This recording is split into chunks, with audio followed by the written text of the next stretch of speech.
అబ్బో ఇక్కడ కేజీ చీరలు కొంటే అర కేజీ చీరలు ఫ్రీ అంట. మంగళ్య షాపింగ్ మాల్, కేజీల్లో సేల్, టన్నుల్లో ఆనందం.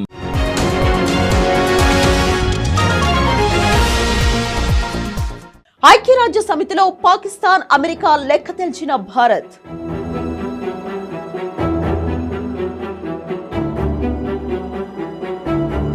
కాల్పుల విరమణపై అమెరికా దుష్ప్రచారానికి ఇండియా చెక్.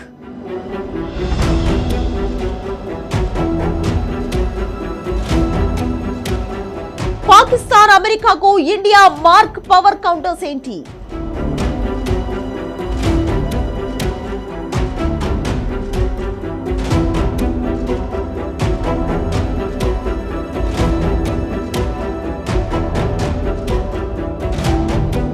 పిల్లి కళ్ళు మూసుకుని పాలు తాగుతూ తనను ఎవరూ గమనించడం లేదనుకుంటుందట.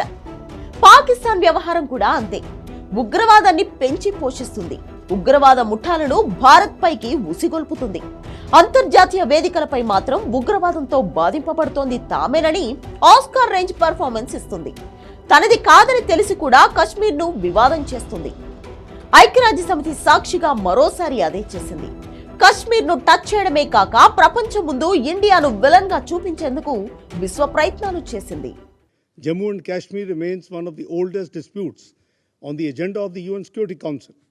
It is an internationally recognized disputed territory, the final disposition of which is to be made in accordance with the relevant UN Security Council resolutions and the wishes of the Kashmiri people.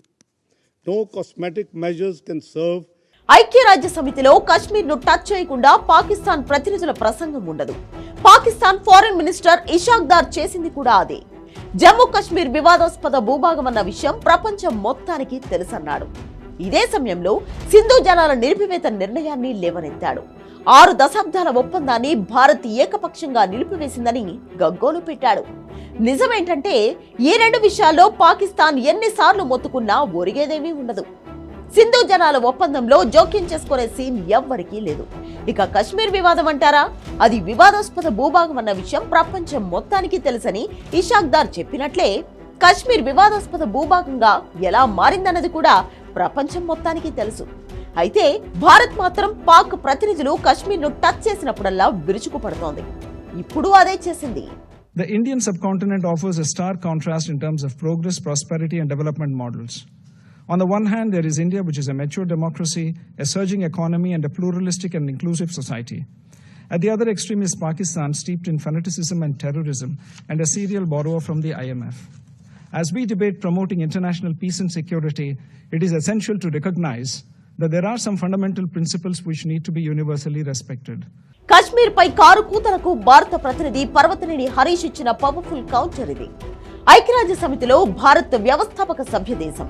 బాధ్యతాయుతంగా వ్యవహరిస్తూ సభ్య దేశాలతో కలిసి ప్రపంచ శాంతి, శ్రేయస్సు కోసం నిర్మాణాత్మకంగా పనిచేస్తుంది. భారత్ పరిణితి చెందిన ప్రజాస్వామ్య దేశం. సమగ్ర భద్రత, స్థిరత్వంతో బలమైన ఆర్థిక వ్యవస్థ దిశగా దూసుకు వెళ్తోంది. అదే పాకిస్తాన్ మాత్రం ఉగ్రవాదం, ఉన్మాదంలో కూరుకుపోయింది.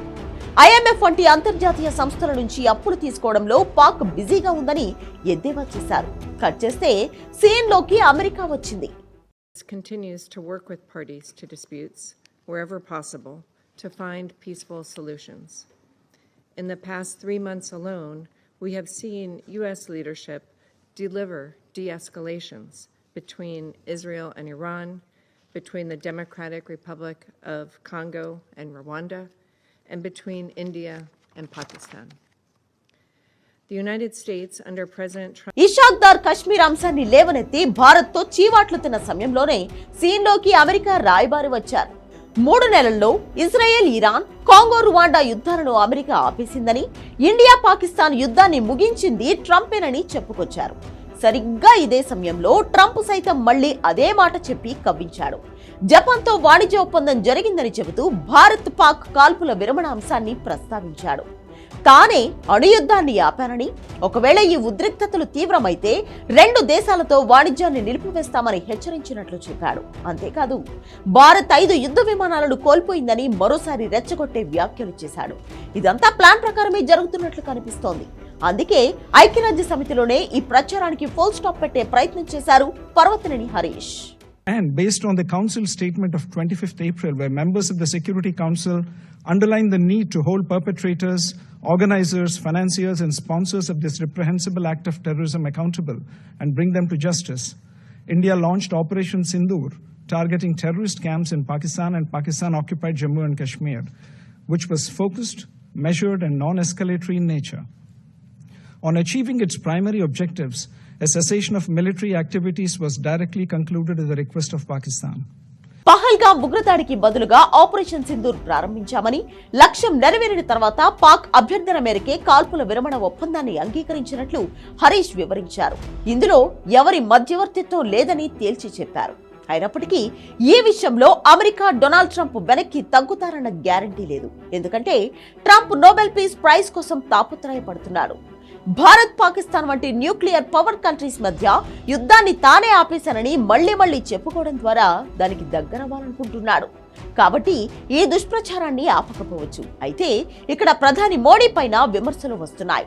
ట్రంప్ అంతగా రెచ్చిపోతున్నప్పుడు పాకిస్తాన్తో యుద్ధం ముగింపు విషయంలో ఎవరి పాత్ర లేదని స్టేట్మెంట్ ఎందుకు ఇవ్వడం లేదన్న ప్రశ్నలు పెరుగుతున్నాయి.